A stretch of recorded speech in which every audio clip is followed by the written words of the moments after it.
Então, boa noite a todos os presentes, né? Os que estão no sistema híbrido telepresencial e quem vai assistir essa gravação, né? Já que a gente costuma gravar a nossa aula para deixar disponibilizado para uma revisão, né? Pessoal, o que nós falamos ontem, né? Ontem nós falamos sobre a hierarquia das normas, né? E o que eu entendo por hierarquia, né? Quando eu estou, por exemplo, na polícia, diante da polícia ou do exército ou dessas instituições que têm uma hierarquia, eu entendo que na hierarquia existe alguém superior, né? E superior em relação à função, em relação ao cargo que exerce. E quando eu falo de hierarquia das normas, eu entendo que eu também devo estar de acordo com uma certa hierarquia em relação a determinadas normas. Então nós falamos na aula de ontem sobre a Constituição que constitui um Estado, né? E aí temos um Estado soberano de direito, né? Tomado aí, formado por uma democracia, né? Lembrando que cracia é o poder, né? Que vem de Kratos, do Deus do poder, e demo, né? O povo. Então existe aí um poder que vem do povo, e nós falamos sobre esse poder exercido, ainda que de forma indireta, né, pelos nossos representantes do legislativo, sendo o legislativo deputados federais e senadores, né, sendo o presidente da República, poder executivo, que vai concordar ou não com o projeto de lei, sancionando ou não o projeto de lei. E aí nós falamos de sanção, né, um personagem bíblico, que é um personagem que representa a força, né? Então o presidente, quando ele assina, quando ele sanciona, ele imprime ali a força do executivo ou não, podendo vetar, né, determinado artigo, determinado inciso, que volta para uma revisão, volta para uma discussão do projeto de lei. Ontem nós falamos da complexidade das comissões, né, em se fazer a lei. Por exemplo, a questão da lei de homofobia. É crime a homofobia? É crime. Existe a lei do crime de homofobia? Não existe. Então, qualquer pessoa que sofre de homofobia não vai ter o respaldo da lei.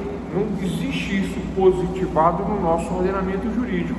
Aí nós debatemos a complexidade disso ontem, né? A complexidade de fazer uma lei começa pelos nomes, pela nomenclatura, né? Tem um problema também da ideologia, quando o pessoal fala essa questão de pronome neutro, fala a questão de substantivo neutro. Então eu tenho ele, eu tenho ela, e aí eu introduzo, né? Eu tenho todas, eu tenho todos, eu introduzo que todos seria algo neutro, para inclusivo, quando na verdade, né, eu esbarro aí no vernáculo, eu esbarro no português, eu esbarro na língua oficial do nosso país, e nessa questão aí eu começo a ter problemas na elaboração da norma, eu começo a ter problemas na discussão da norma. Então falamos disso ontem. Dentro da Constituição ainda, a Constituição, ela constitui o Estado soberano, já no seu artigo 1º da Constituição Federal de 1988, constitui o Estado soberano, constitui o Estado de Direito, dá nome ao nosso país. Onde é que está o nome do nosso país? Na Constituição. Onde é que estão os direitos e deveres dos cidadãos? Artigo 5º da Constituição. Direitos trabalhistas, artigo 6º ou 7º da Constituição, né? Atribuições do Presidente da República, Constituição. Atribuição do Legislativo, Constituição. Atribuição do Senado, Executivo e assim por diante, todos na Constituição. É lá que constitui-se o país. Portanto, dentro da hierarquia das normas, a Constituição é superior, dentro do que eu havia falado anteriormente. Então, se eu tenho o exército, então eu tenho a titulação, né, do oficial superior, e aí vem imediatamente abaixo, e dentro de uma hierarquia, um tem que estar de acordo com o outro, mas todos estão de acordo com o maior, o oficial maior, dependendo da área, né? Se é por terra, se é por ar ou se é por mar, né? Nós temos os oficiais maiores. Dentro da hierarquia das normas, a Constituição é a maior, não é? E, portanto, chamada de Carta Magna, né? Ou maior, Carta Maior, ou simplesmente Constituição do Estado, porque ela forma o Estado, ela constitui o Estado. E nós falamos ontem sobre Constituição, em primeiro lugar, na hierarquia. Em segundo lugar, nós falamos das leis ordinárias, né? O que é ordinária? Não é porque eu falo de uma legislação ordinária. A legislação ordinária, a legislação pátria, a legislação da sociedade civilizada, da sociedade civil, nós temos Código Civil e Processo Civil, Código Penal, Processo Penal, consolidação das leis trabalhistas, né, que não é um código, porque ficou muito complexo refazer, reformular a trabalhista dentro de uma codificação. Então simplesmente houve a junção de normas que funcionavam muito bem, né, consolidando elas em um conglomerado, né, de normas e aplicando um procedimento trabalhista para a aplicação dessas normas. Tudo na CLT, lei ordinária. E as leis especiais que nós citamos ontem, Maria da Penha, legislação de entorpecentes, nós temos vários exemplos, né? Maria da Penha, entorpecentes, lei dos crimes hediondos, lei de execução penal, leis especiais. Bom, e por último falamos do regulamento ontem, e demos os exemplos do regulamento.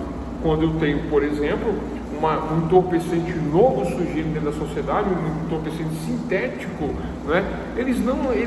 Nenhum entorpecente está previsto na lei de entorpecentes. Mas o que acontece? Ele é inserido como ilícito através de um regulamento. Então o regulamento ele vem para regular uma lei que está pendente de regulamentação. Como assim? Né? Lei de entorpecentes proíbe o tráfico, né, de entorpecentes. Mas quais são os entorpecentes que nós conhecemos hoje? Existe uma lista.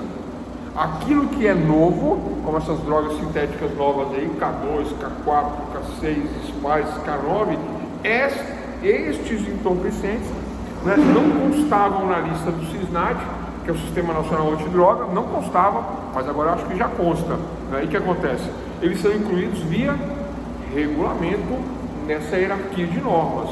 Então eu não mudo a lei, eu faço um regulamento incluindo via regulamento na norma. Então via regulamento eu tenho o regulamento SISNAD que traz a novidade. Tranquilo, né? O sinal está ruim, mas tranquilo. Então, dentro da hierarquia das normas, então temos Constituição, leis ordinárias, leis especiais e regulamentos. Aí ficou faltando falar na aula de ontem, né, sobre a medida provisória. Olha só, o que é a medida provisória?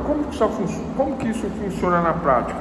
Na prática, a medida provisória, não é, ela é um ato do presidente da República. O presidente da República legisla? Não. O presidente da República faz leis? Não. Deve fazer leis? Não.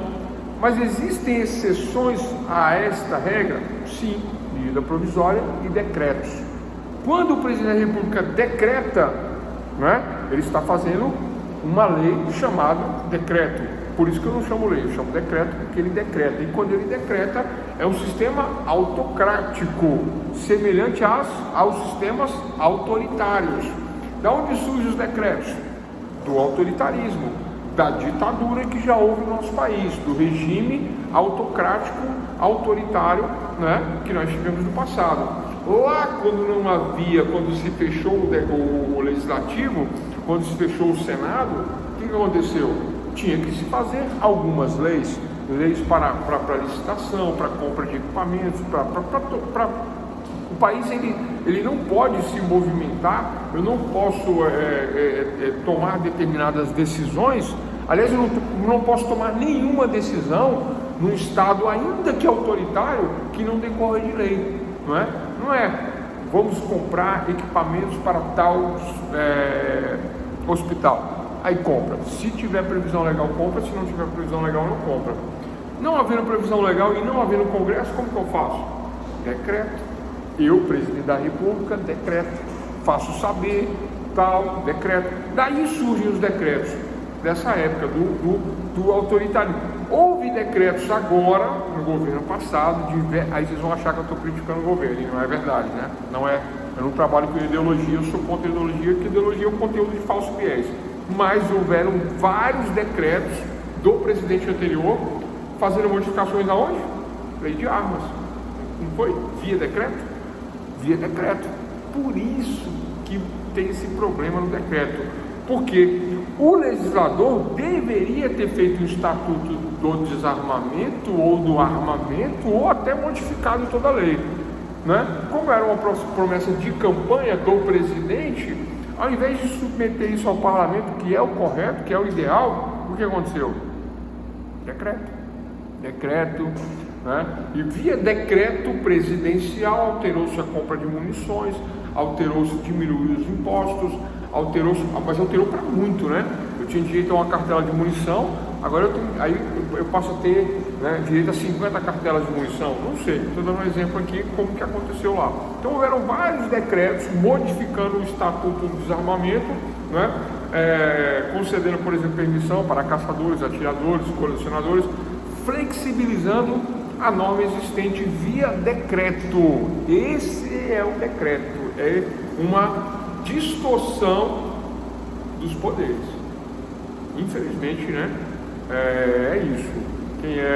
Quem é dessa corrente ideológica, né, vai ficar chateado com o que eu vou falar, mas o decreto é filhote da ditadura, mas não deve ser utilizado, né, dessa forma principalmente.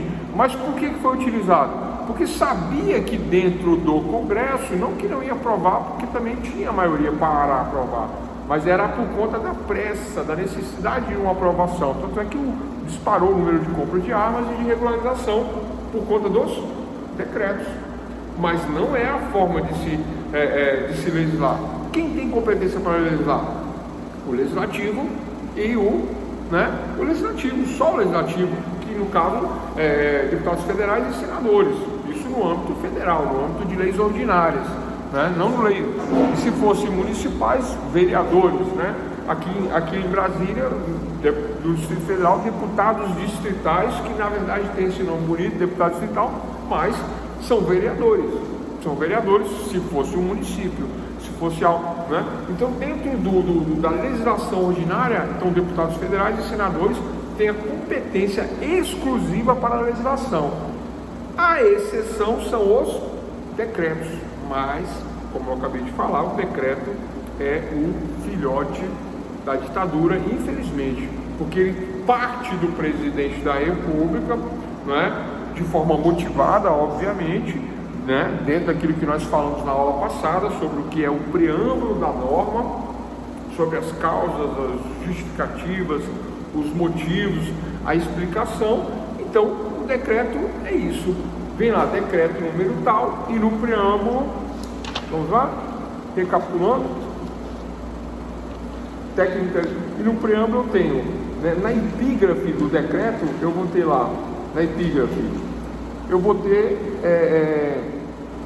a primeira parte do ato legislativo, falando que é um decreto, dizendo qual é a espécie do ato, lei, medida provisória, decreto, logo no primeiro. Então vai estar escrito decreto, o número tal, a data, né? Hoje é 1º de novembro de 2023. Então, se fosse um decreto hoje, um decreto presidencial, decreto número tal, do ano tal, do dia tal, etc e tal, é isso que estaria na epígrafe.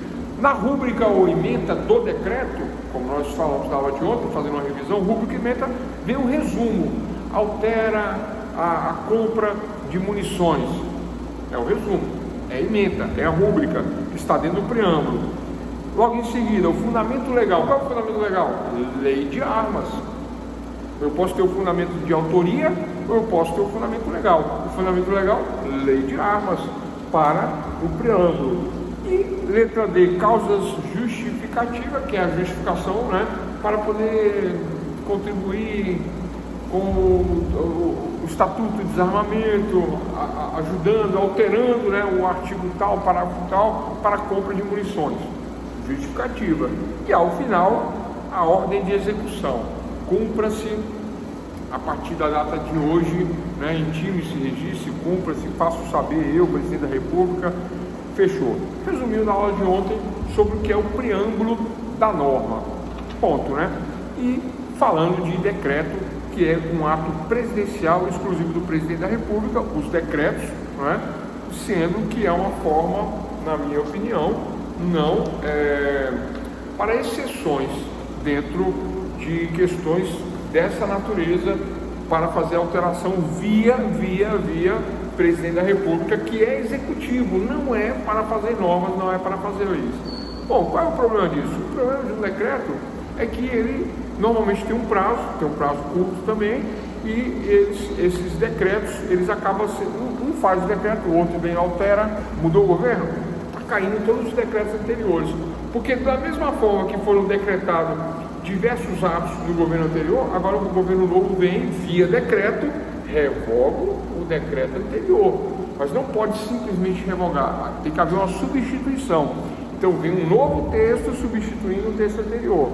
Era imposto sobre armas, houve uma mudança, acho que salvo engano hoje, era de 29%, salvo engano, via decreto. Agora, via decreto, o novo governo aumenta de 29% para 55%, salvo engano, o imposto sobre armas. Não sei se o número é esse, mas eu sei que é mais de 50%.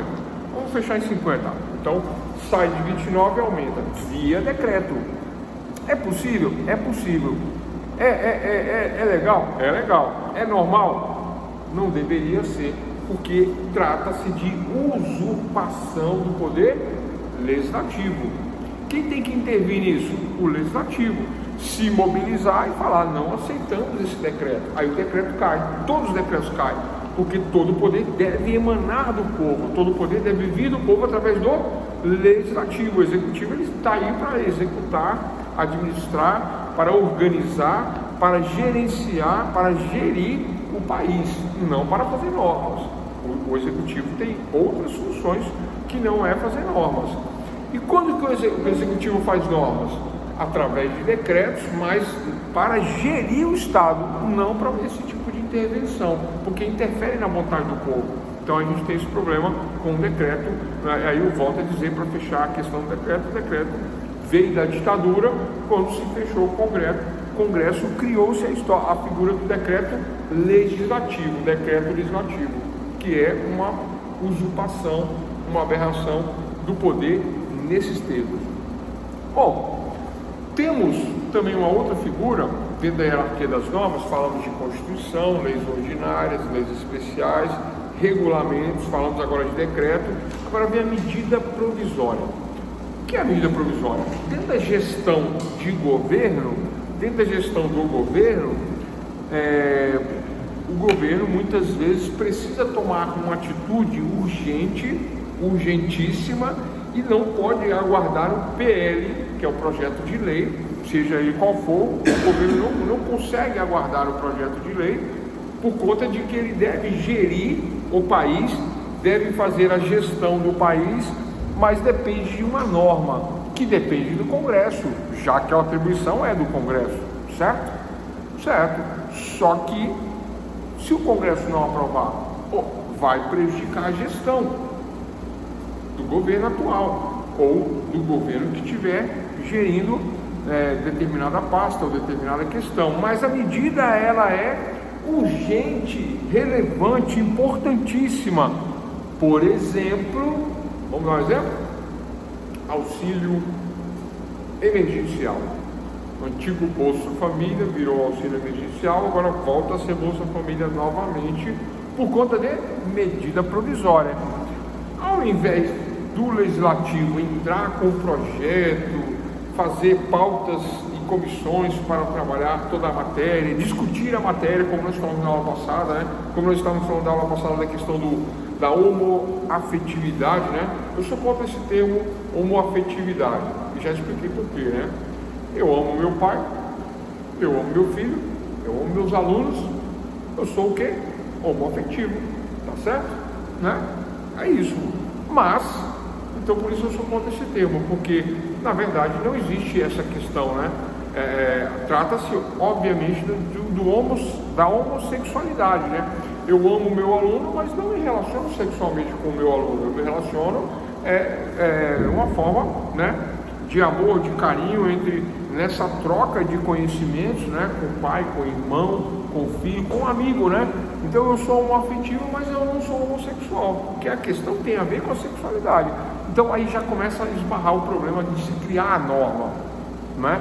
Como que eu vou chamar essa norma? Né? O Estatuto, né, da Mulher, eu tenho, o Estatuto da Criança e Adolescente, e como seria, já começa no preâmbulo o problema de se dar um nome à norma, para uma homoafetividade ou para a homossexualidade. Aí surge uma discussão que as pessoas que vão ser protegidas vão ser contra, porque não querem a questão, né, do homossexual. Aí a questão do ismo, o sufixo ismo, né? O sufixo ismo indica uma doença. Já ouviram essa discussão? Né? Que na verdade não é verdade, mas dizem que, né? Então, porque por exemplo, aí tem as comparações de doença, né? Então tudo isso aí surge uma grande dificuldade para fazer uma lei, uma norma. O decreto vem e resolve essa questão, né? Porque pula toda essa questão, toda essa técnica legislativa, pula e faz um decreto, sem dar nomes, só alterando uma questão ou outra. Ou o decreto, por exemplo, pode decretar que a analogia do Supremo Tribunal Federal em relação ao crime, por exemplo, do racismo, né? Já por lei eu decreto que eu utilizarei a mesma norma, só que eu mudo o nome. É uma situação, é uma aberração, vamos dizer, jurídica. Eu tenho que realmente fazer um projeto de lei, eu tenho que realmente trabalhar essas questões, mas é difícil e por isso não temos a lei dessa questão homoafetiva ou homossexual, né? Por isso nós não damos a lei. Voltando dentro do decreto, voltando dentro da regulamentação, e agora na medida provisória, a medida provisória trouxe lá atrás, no governo anterior, uma questão urgente e relevante. Qual era a questão urgente e relevante? Tivemos a compra de vacinas, tivemos que comprar, né?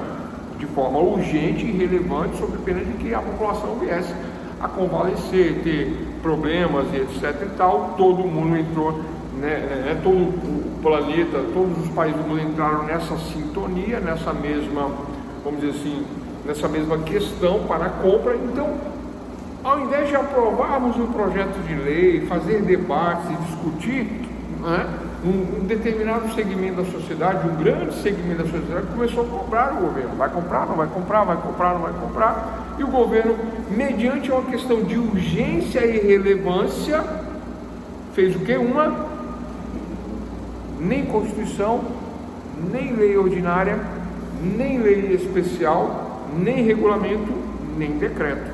Fez uma medida provisória, que aí sim é atribuição do governo, para causas de urgência e relevância, medida provisória. Então, né, em toque de caixa, faz-se a medida provisória, aprovando a compra, acho que eram insumos, né? Insumos para fazer, insumos para fabricação aqui interna, associado com institutos aqui brasileiros, e a fabricação da vacina aqui no local. Então vieram insumos de grandes empresas de tecnologia que envolve a saúde via medida provisória. Quem faz a medida provisória? O presidente da República. Sob que aspecto? Sob que justificativa?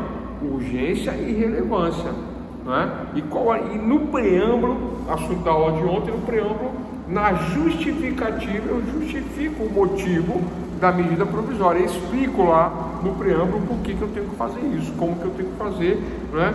E é no preâmbulo que eu dou a motivação da norma. No final, assina e segue a medida provisória. Bom, toda medida provisória tem prazo.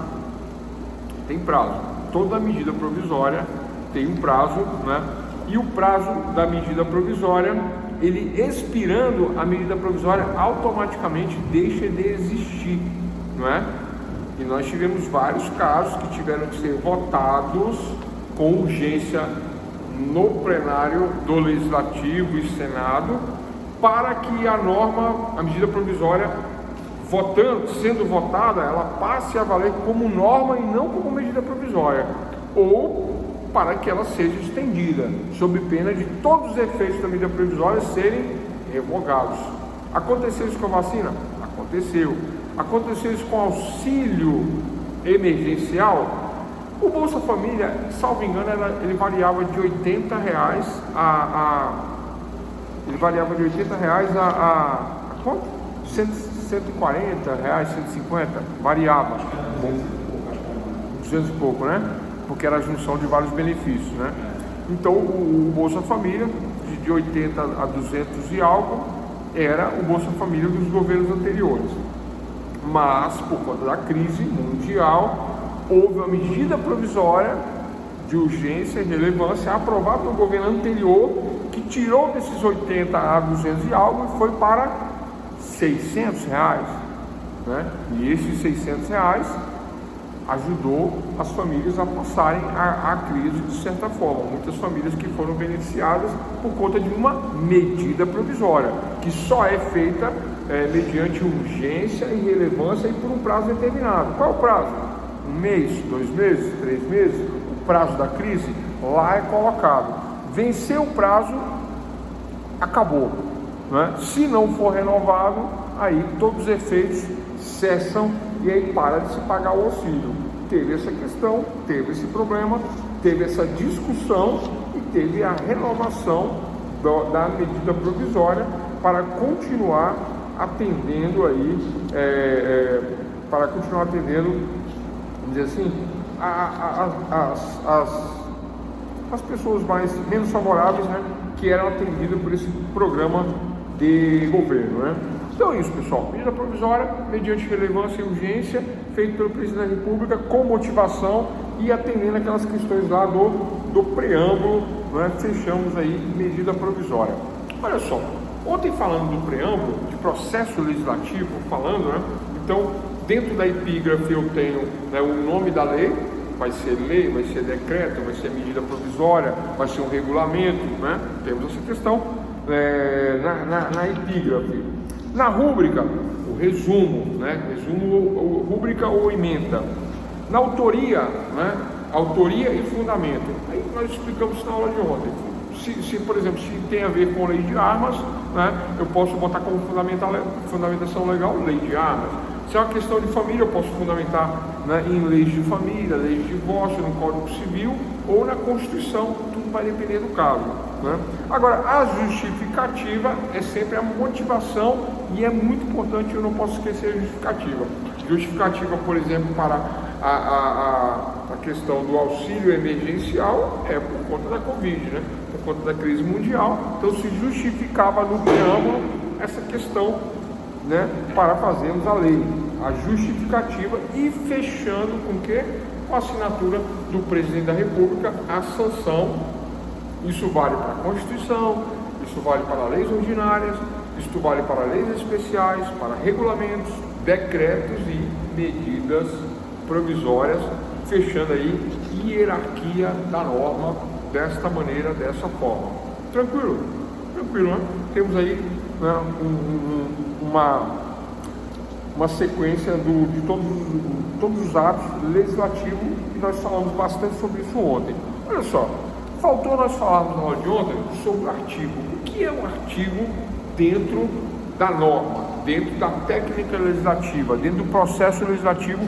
O artigo, né, ele vem de artículos, do latim, que significa parte, trecho. Então a norma completa, o conjunto, né, normativo legal, ele se divide em capítulos e artigos. Mas vamos ao artigo. O artigo é uma parte da norma. Artículos, né, é a unidade básica para a apresentação, divisão ou agrupamento de assuntos. Dentro da norma de entorpecentes, por exemplo, né, quando se trata de tráfico de entorpecentes, o artigo 33 define o que é tráfico, o artigo 28 define o que é usuário. Tem as definições.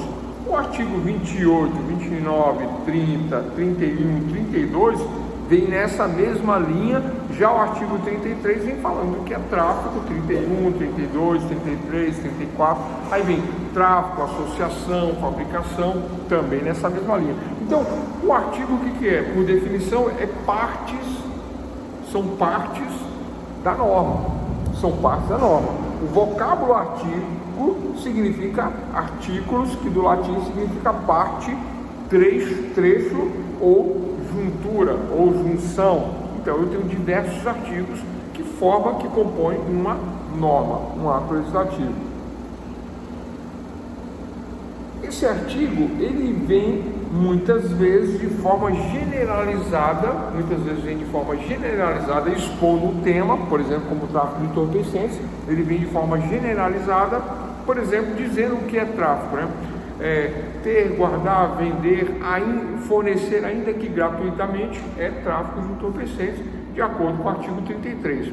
O artigo 28 é parecido, mas ele tem umas diferenças, né? Ele fala a mesma coisa, só que ao final ele fala que é para uso, não é para venda, enquanto que o outro fala que é para venda. Tem essas diferenças. Então, o artigo ele traz uma disposição na norma genérica, geral, sobre o que ele quer propor. O artigo, dessa maneira, traz uma linguagem também abreviada, né, sempre resumida, e o artigo ele nunca vai trazer palavras aleatórias ou palavras que não tenham significado para a norma. Nunca vai trazer algo aleatório. Tudo dentro de um artigo vai ter significado, incluindo vírgula, parágrafos, pontuação, né? A ratio legis, a razão de existência da norma, a razão de existência da mens legis, aquilo que está na mente do legislador, é passado para o artigo com clareza, sem distorcer, sem distorcer a norma, sem ampliar e sem reduzir, né? Essa ampliação e redução poderá ser feito sim por hermenêutica, mas não podendo, obviamente, mudar a norma. Então, temos aí a definição do artigo. Falamos do preâmbulo na aula de ontem e agora estamos falando do artigo. Bom, o artigo tem como característica também a sua, vamos dizer assim, a numeração, né, é orientada por sequência em números, né, uma sequência ordinal: primeiro, segundo, terceiro, quarto, quinto, nono, décimo e assim por diante. Os artigos têm uma sequência ordinal: primeiro, segundo, terceiro, nono, décimo e assim por diante. Já a divisão dos artigos podem ser desdobrados em parágrafos, incisos, alíneas e itens. A divisão do artigo. Observem só, eu tenho uma norma, já falamos de preâmbulo, eu tenho uma norma e a norma tem um conjunto de artigos. O caput, a cabeça do artigo, ela vem com uma sequência ordinal, né? O caput, que significa cabeça em latim, a cabeça do artigo, ela é genérica, ela é geral e sequenciada por números ordinais, uma sequência ordinal. O caput, né, dos artigos. Agora, a divisão do artigo, então eu tenho uma norma geral, que é dividida em vários artigos. Agora, a divisão do artigo dentro do artigo pode ser desdobrada em parágrafos, incisos, alíneas e itens. Vamos ao parágrafo então. Primeira divisão do artigo. Eu falei na aula de ontem, eu vou repetir. O parágrafo ele muda o caput. Ele não muda o significado da norma, ele não muda a norma, mas ele dá uma orientação sobre o principal, dá uma orientação diversa do principal sem modificar o principal. Como assim, professor? Eu dei o exemplo do tráfico, né? Artigo 33, parágrafo 4, tráfico privilegiado. Continua sendo tráfico no caput, na cabeça do artigo, mas esse parágrafo 4 diz que esse tráfico ele é privilegiado porque eu tenho uma espécie diferente de traficante nessa situação, né? E aí que inclui o privilégio dentro de uma hermenêutica. Nós tratamos isso na aula de ontem, explicamos bem, demos exemplo aí. Então, o parágrafo, esse divisor tem por símbolo aquele sinal gráfico, né? Parecendo um símbolo do infinito, né? Com a bolinha no meio. Parágrafo, formado pela junção, que é da letra S, na verdade, né? Com um corte no meio. E que mais? E a finalidade do artigo é explicar o caput, porém, ele explica, modifica e abre uma exceção no caput. Então, pode também haver uma exceção, ou uma explicação, ou uma modificação no caput, no artigo principal. Então esse é o objetivo do parágrafo: modificar, explicar ou abrir uma exceção. E nós temos exemplo aí para o tráfico de entorpecentes do artigo 33, que é modificado o tráfico, dizendo que o tráfico que vai de 5 a 15 anos pode ser modificado pelo parágrafo 4º quando, né, a pessoa não tem participação em associação criminosa, facções, primários, bons antecedentes. Então poderá gozar de um privilégio de diminuição, de redução de pena, que aí, né, a doutrina e a jurisprudência tem chamado de tráfico privilegiado quando considera o parágrafo 4º, que modifica, explica e traz essa exceção ao tráfico. É isso, parágrafo. O que mais? Então, o enunciado que está na parte principal do artigo, quando existem parágrafos, ele sofre essa modificação, né, através do parágrafo. E o parágrafo é uma subdivisão dentro do artigo. Bom, dentro dos artigos também, né, dentro dos artigos, além dos parágrafos, nós temos inciso, alínea e item. O que são os incisos, né?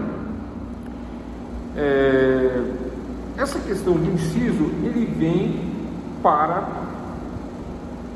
trazer dentro da técnica legislativa, ele traz uma indicação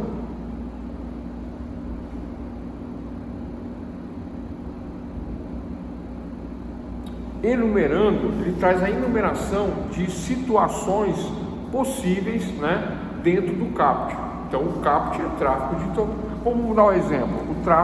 O caput é o homicídio, o artigo 121 do Código Penal. O caput, matar alguém, artigo 121 do Código Penal.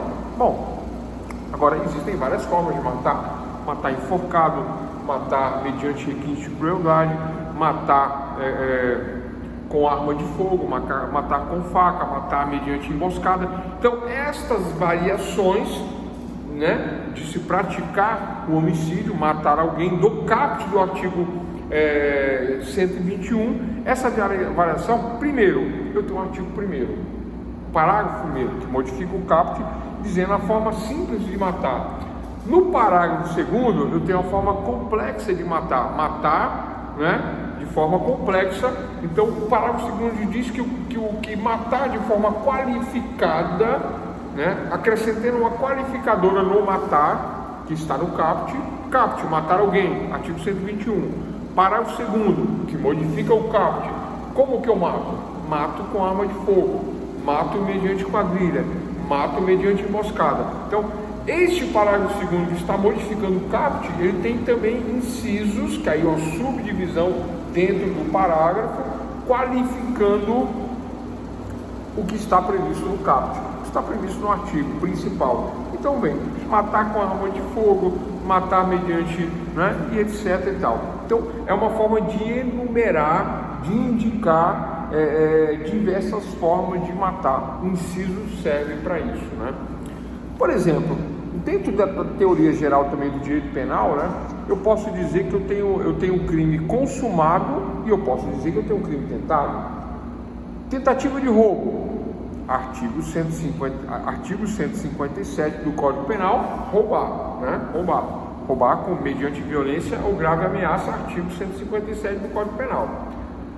Mas eu consegui roubar? Não, porque quando eu tentei roubar, apareceu a polícia, apareceu o vizinho, disparou o alarme. Então não houve um roubo, houve a tentativa de roubo. Mas como que eu sei isso?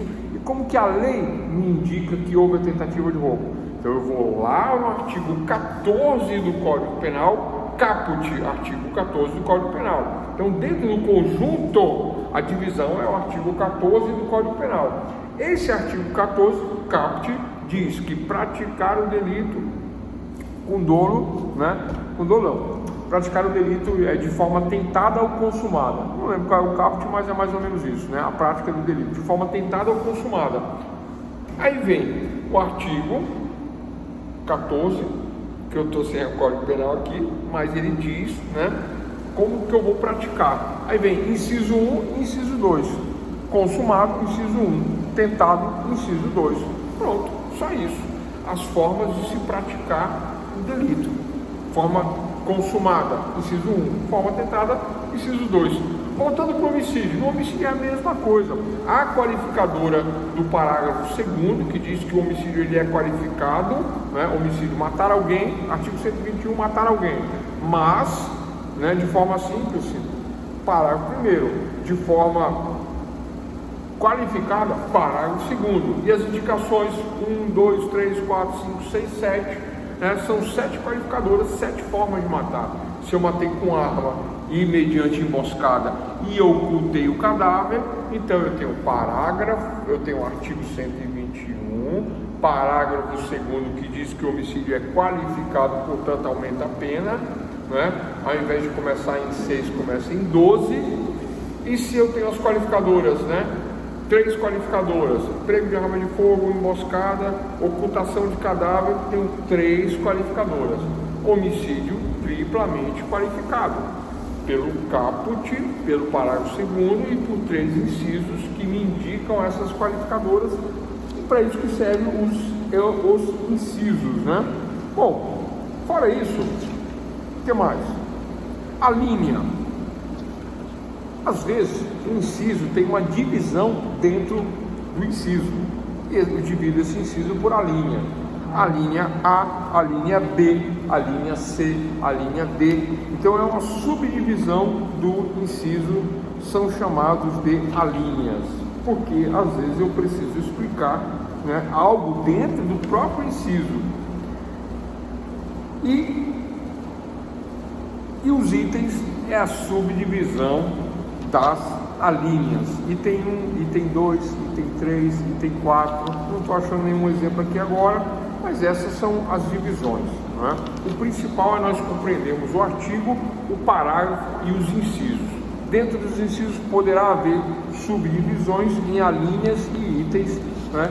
E ponto final aí para o processo legislativo.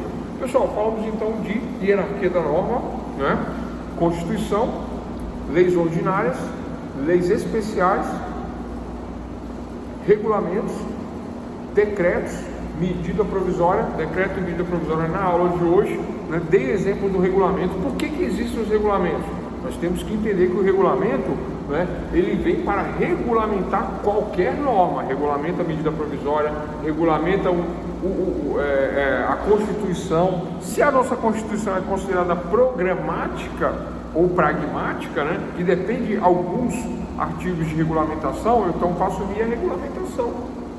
Eu regulamento determinada situação para operacionalizar via regulamento, né? A programática, ela sempre deixa uma brecha para outras regulações, né? Qual é a pragmática?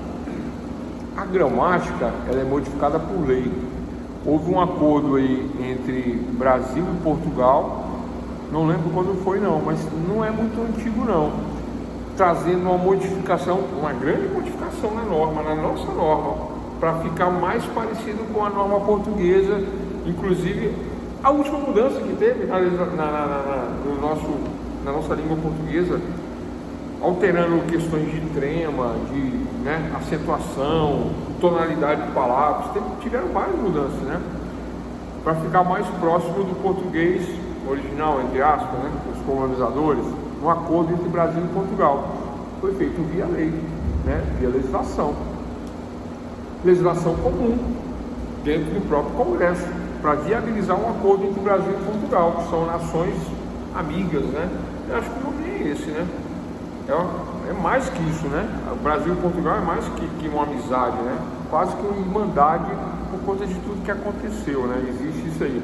Tanto isso é verdade que, por exemplo, há bem pouco tempo atrás, não sei se ainda está assim dessa maneira, mas eu tenho amigos lá em Portugal, morando, advogando lá, né? Que o curso do direito do bacharelado em ciências jurídicas, para que você possa exercer em qualquer lugar do mundo, tem aquela situação de revalidar o curso, né? Tem lugar que aceita, tem lugar que não aceita, mas em Portugal, não. O advogado aqui é advogado lá. Mas aqui eu não tenho que passar na ordem? Tem. E lá? Mesma coisa. Só que lá o processo é todo facilitado. Você não ingressa na ordem aqui? Ingressa na ordem lá, que é um outro nome, né? Mas existe um acordo entre essas nações irmãs para advogar lá. Tem colegas que advogam lá. Tem a barreira da língua, né? É menor, fala-se português lá, com sotaque diferenciado, né? Com as características de lá, mas se fala português. Então a norma, a lei, a norma que se autoriza o português aqui para uma modificação, né, não tem uma abertura que facilita. Eu não posso fazer modificações na linguagem, não posso fazer via decreto, o pessoal faz, né? Via decreto, via medida provisória, porque tem a questão que eu já expliquei da usurpação do poder. Quando isso vai para o legislativo, aí o nosso legislativo ele é muito plural, já que está falando de norma, né? Plural em que aspecto, em que sentido?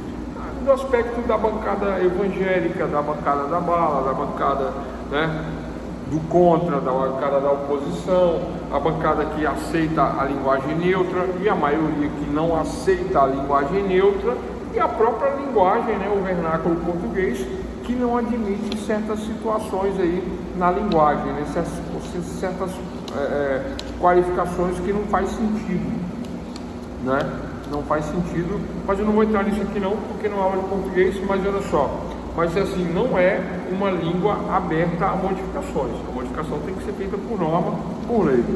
E é isso que nós tínhamos para falar sobre técnica legislativa, eficácia da lei no tempo e no espaço, vacatio legis, fontes da legislação, nós demos tudo nas aulas anteriores, né?